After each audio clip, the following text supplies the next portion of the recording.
Un monde de migrants. Grand A des migrations en augmentation. Les migrations légales ou clandestines sont en forte augmentation dans le monde. On compte 240 millions de migrants en 2016.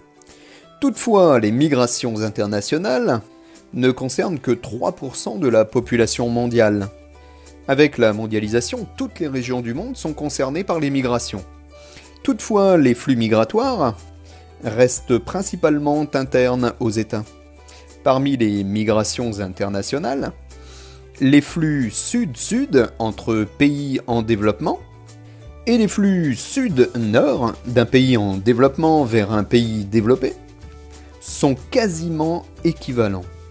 Les flux nord-nord entre pays développés sont également importants. B. Pourquoi migrer ? Le premier facteur des migrations est économique. Les migrants sont à la recherche de meilleures conditions de vie. Les crises politiques sont à la source de nombreuses migrations. Les réfugiés et les personnes déplacées fuient les guerres, les discriminations ou la privation de liberté. Les phénomènes liés au changement climatique, désertification, catastrophes naturelles, montée des eaux, provoquent de nouveaux types de migrations, les migrations environnementales. Grand C, les conséquences des migrations.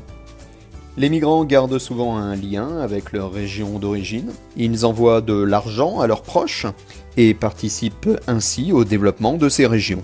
Les migrations de travailleurs peu qualifiés ou qualifiés, que l'on appelle le brain drain, est un problème pour les pays de départ.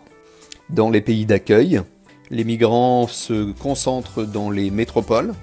L'immigration permet l'accroissement et le rajeunissement de la population.